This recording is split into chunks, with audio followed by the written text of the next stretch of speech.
Vamos lá, começar? Vamos. Bem aí, certo? Não, tudo bem, tranquilo. Não, essa aqui a minha irmã mandou uma mensagem que a casa que a gente cresceu foi demolida. Foi destruída para fazer um prédio, alguma coisa assim. Essa casa que você nasceu, você cresceu. Isso. É estranho, né? Um Não sentimento existe mais. meio esquisito, né? Que a casa não tem mais, não tá lá. Parece que uma parte da sua infância foi meio apagada, assim, meio esquisita essa sensação. É o lugar que você viveu que não existe. Né? É, exatamente isso. Putz, é fogo. Você imagina uma cidade, né? Que você cresceu, viveu e não existe mais. Imagino. Mas aconteceu isso? Aconteceu. Aqui no Brasil? No Brasil. São João Marcos. São João Marcos? A cidade que Getúlio destombou para destruir. Meu Deus.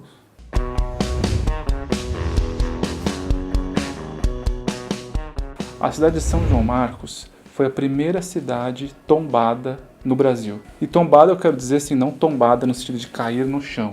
Ah, tá. Não, é bom deixar claro. É tombada no tipo de sentido de que está protegida com o patrimônio histórico brasileiro. pelos institutos, sei lá como chama, Instituto IFAM. Exatamente. No final dos anos 30 surgiu um instituto que cuidava da preservação do patrimônio histórico brasileiro. Hoje é o IFAM. Naquela época chamava SFAM, o Serviço do Patrimônio Histórico e Artístico Nacional. Por que a cidade foi tombada e por que ela foi a primeira a ser tombada? Ela foi tombada e ela foi a primeira a ser tombada porque o Vale do Paraíba foi a primeira região que recebeu atenção especial desse Instituto SFAM por causa das fazendas, casarões, cidades e toda a arquitetura que vinha da época do café, do século XIX. A cidade de São João Marcos, de todas as cidades do café do Vale do Paraíba, era a mais preservada. A sua igreja era barroca, tinha ouro, azulejo português. Tá, mas deixa eu entender então. Ela foi tombada para ser preservada, mas depois foi destruída. Que história é essa? Em 1939, o SFAM tombou a cidade de São João Marcos, de acordo com as cláusulas estabelecidas em 37 com a criação do SFAM. E em 1940, a situação da cidade do Rio de Janeiro, que era a capital do Brasil, estava muito ruim porque estava começando a faltar água. Água potável mesmo.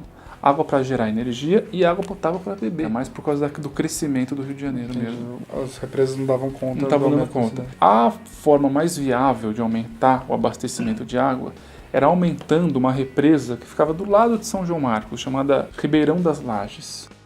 Para ser aumentada, as águas precisavam invadir a cidade de São João Marcos. O Getúlio Vargas, que estava justamente governando numa ditadura do Estado Novo, em 1940, destombou a cidade para poder destruí-la.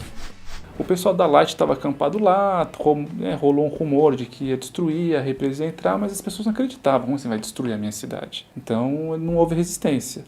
As pessoas foram sendo aos poucos desapropriadas e cada vez que uma pessoa saía da sua casa, a casa era destruída. Todas as casas foram destruídas até que a última foi destruída. A igreja do século XVIII foi destruída, foi ao chão dinamitada. Precisava destruir isso? Não dava para recuperar? Coisas que não dá pra gente entender, né? O Brasil tem essa mania de destruir monumentos antigos, não foi só lá que isso aconteceu. A cidade de São João Marcos foi fundada em meados do século XVIII, ainda na época do ouro de Minas Gerais. Depois, quando o café veio como força econômica, a cidade cresceu muito, porque tinha muitas fazendas de café ali em volta. E por isso que ela ficou rica, por causa do café. A cidade era tão importante que ela tinha uma estação meteorológica própria, numa das praças da cidade, para beneficiar a agricultura. Porque quem plantava café lá precisava saber, não só café, mas outras coisas. Precisava saber se ia chover, se não ia chover, como é que ia vir o frio, se não vinha. Então eles criaram uma estação na cidade. Ainda antes do grande surto do café, em 1822, o Dom Pedro I dormiu 2 noites lá, na viagem em que depois ele proclamou a independência do Brasil. Ele levou com ele duas pessoas de São João Marcos, 2 marcossenses, como eles dizem, que assistiram depois, no 7 de setembro, no Ipiranga, à proclamação da independência. Contando que a cidade tinha toda essa importância, não dava pra fazer outra coisa, não dava pra... Aumenta pra lá, assim, dá um jeito, não tinha nada o que fazer.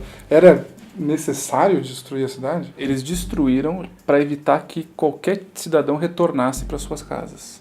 Então, eles queriam acabar com a cidade para não haver perigo de qualquer pessoa voltar ou simplesmente se recusar a sair. Mas eu digo mais que isso, assim, não dava... tinha que ser naquele lugar mesmo, não tinha nenhum outro lugar que poderia crescer. Você sabe que o Brasil sofre, assim, de uma síndrome de falta de planejamento. Não sei se você está a par dessa... Já ouvi falar de uma coisa ou informação. outra nessa direção. Então não é que, de repente, em 1940 acabou a água. Obviamente, se fosse uma coisa planejada com certa antecedência, outros meios seriam viáveis.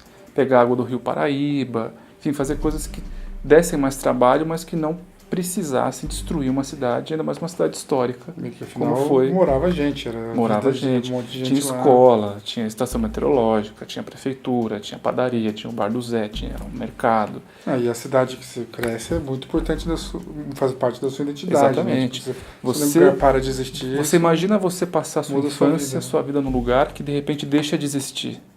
Imagina isso. Deve ser péssimo, né? Deve ser muito ruim. As pessoas que moravam lá sofreram muito, até hoje se emocionam, né?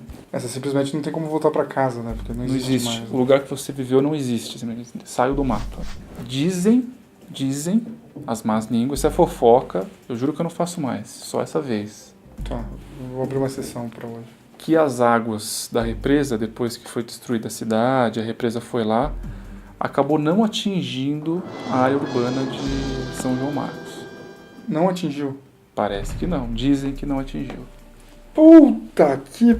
Aí o que fizeram? Falaram assim... Gente, precisa atingir. Senão como é que a gente vai falar que destruiu essa cidade? Destruiu pra quê? Aí parece que colocaram mais água para chegar e até colocou em risco a própria integridade da barragem. Parece aquela história da empreiteira que foi fazer a ponte, daí perguntando, não, mas e o rio? Não tem rio? Não, o rio a gente faz depois. Mas então hoje a cidade tá lá inundada. Dá pra chegar... Pra mergulhar e ver alguma coisa? Como que é? Não, a cidade está completamente fora d'água.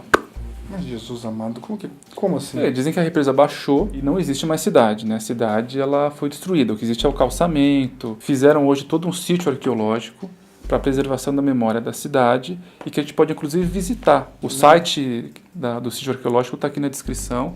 A cidade não era tão antiga, né? Se foi destruída em 1940, não é como se destruísse uma cidade hoje. Na verdade, quando São João Marcos foi destruída, ela já tinha mais de 200 anos. Então cancela tudo que eu disse. Uma cidade de 200 anos que passou pelo ciclo do ouro, pelo ciclo do café, tinha muita história. Como que procede nesse caso? A empresa elétrica que tirou as pessoas, que lida com as pessoas, ou é o governo, a polícia? Como que funciona? Então, assim, muitos historiadores consideram que a culpa, digamos assim, pela destruição foi do governo. O governo estabeleceu que a Light deveria fazer a represa crescer ali, em São João Marcos, para abastecer o Rio de Janeiro. Não é que a Light foi a responsável. A Light falou, Getúlio tem que ser lá. Parece que ele que decretou que tinha que ser assim. A Light ficou responsável por fazer as pessoas saírem das suas casas e destruir as casas. Mas aí quando tira essas pessoas das casas, faz o que com elas? Tipo, leva elas para outro lugar ou se vira aí negão? Então, a princípio, oficialmente ajuda a pessoa a se estabelecer em outro lugar. Agora, como foi essa ajuda, não sei. As pessoas foram para cidades perto dali. Foram para Piraí, foram para Mangaratiba, para Rio Claro. Mas é isso, gente. Você sabia dessa história? Já tinha ouvido falar de São João Marcos? Você conhece alguém que morou lá? Ou que conhece alguém que conhece alguém que conhece alguém que morou lá? E aí na sua região, sabe se tem alguma coisa, algum patrimônio histórico, algum lugar tombado perto de onde você mora, que você queira comentar com a gente? Escreve aí nos comentários. Se inscreva no nosso canal. Compartilhe essa história para que todo mundo saiba. Não deixe a história de São João Marcos morrer. Comenta, curte, compartilha, dá aquele joinha pra gente. E já sabe, né? Quando quiser checar a história, dá uma olhada no retrovisor.